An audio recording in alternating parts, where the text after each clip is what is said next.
There's a statement that goes around a lot on social media about if it's uncomfortable and you feel down and drained and your energy changes, that person is toxic for you and you don't need them in your life. Oh my goodness, I find that post, that New Age BS, so offensive and damaging. If you feel drained and down and disgusted and whatever by somebody, I would first say you're probably getting triggered. And if you're getting triggered, then that person is your teacher showing you something in you that's not healed, that their energy is bringing to the surface. Now, do you love it? Usually not. Most people don't love jumping into healing and learning. And do you want to be best friends with that person? Not necessarily, but also doesn't mean you don't want to be friends with them. If I'm around someone who is a wife beater, a drunk, a hater in general, my heart goes out to them. What's going on inside of them is like awful. But if I hate them and I am disgusted and I'm mad, etc., guaranteed there's something in my past that they are triggering. So what that post says to me is, get rid of anybody who upsets your well-being and your feelings. Well, isn't that why we take medication? Being shitty here when I say that, but because medication, there's nothing wrong with it if you need it. Absolutely not. So I'm being kind of sarcastic New York humor that I do, that some people love and some don't, which is, if you just want to feel good all the time, isn't that a little spoiled and entitled? I mean, you want to control your environment so nobody brings you down, nobody drains your energy. I hear this from empaths too. Oh, I'm so exhausted around these people. And my response to that is, you need to get stronger. When I was younger, I isolated a lot from people. I felt their feelings. I heard their conversations in their head, which I still do. I see their future while I'm trying to talk to them in the present, which I still do. And I couldn't handle it. And I would just spend a lot of time alone, and I would be exhausted after social interactions. But that's not true anymore, because my center, my sense of self, my home base, my energetic home base is strong as shit. It's not perfect, but it's strong from my practice and from a lot of healing work, and my triggers are different. Meaning, as my meditation teacher said, you know you're making progress when you have new problems. Well, new triggers are a sign of progress for me. I still get triggered by things, but for 30 seconds or a day instead of 2 years or 2 months. The other part of that saying, that post that I see a lot, is that it's labeling these other people as psychic vampires and toxic and bringing you down. They're suffering. Oh my goodness. And especially if you work in the healing field, really, you're going to slap that label on someone? If I'm with an alcoholic, they're suffering. If I'm with a drug addict, they're suffering. It may not be my job to help them. I may want some space from them, but not because they're draining my energy and they're horrible. It's because I can't handle it right now, or I don't want to handle it, or they haven't asked me to handle it. But this kind of, you have a right to feel good and nobody has a right to take that away from you nonsense, it just makes me ill. I'm sorry, I have such a strong reaction. Oh, look, I'm getting triggered by that. Yes, I am. I've seen this post so many times before. I can't believe it's still around.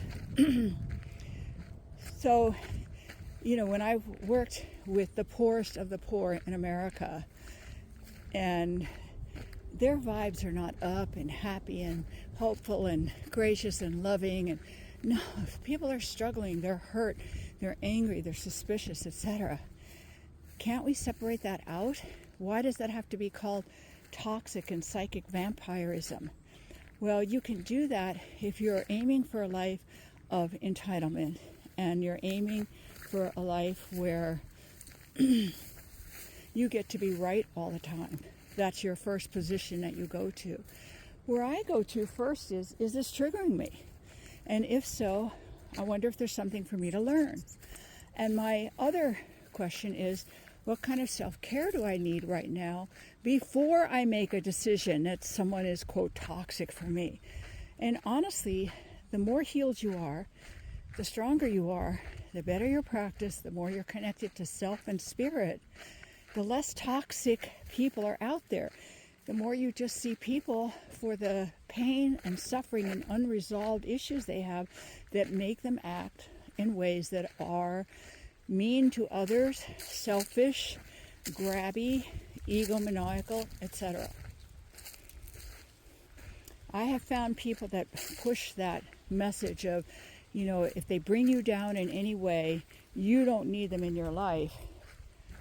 Some of the coldest, hardest people, and also the weakest, because they're so fragile, anything upsets them, and if you upset them, you're gone.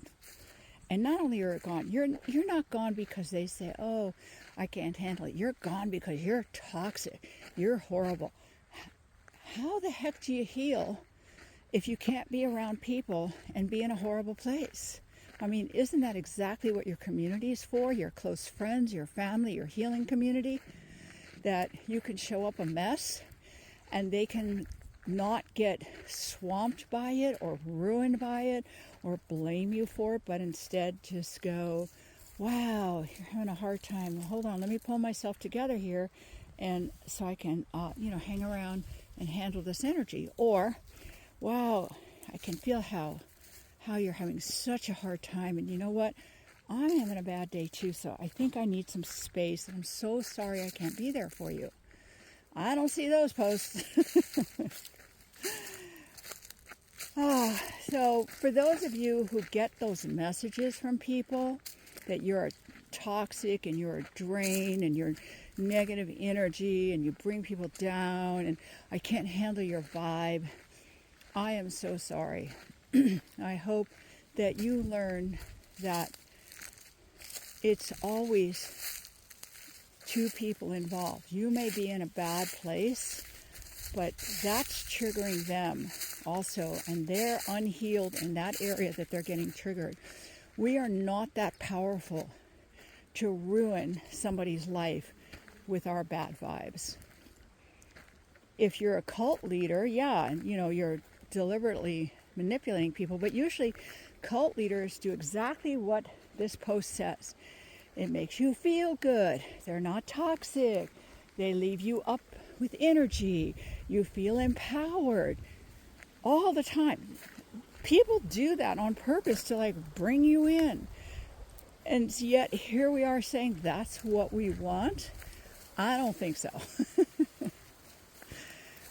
I hope this helps, because I'm so sick of people feeling like they have to posture and hide when they're going through stuff.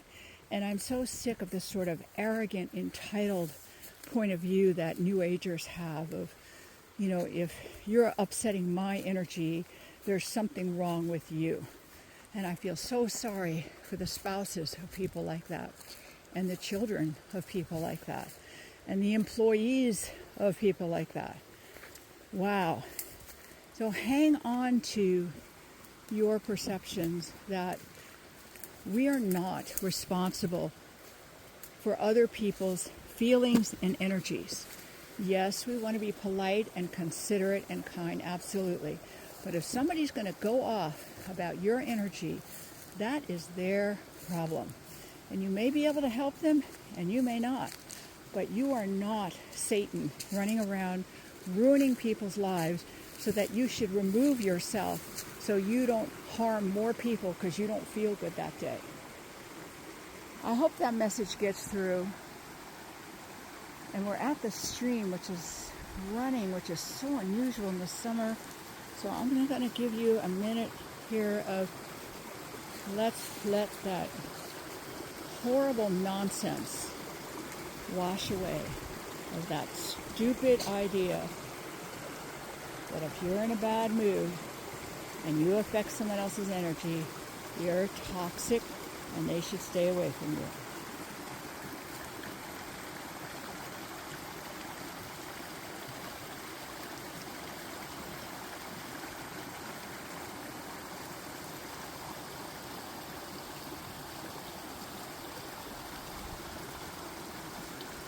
Be like water. Everything keeps flowing and changing. You don't have to get stuck, and you don't have to buy the nonsense that people are selling.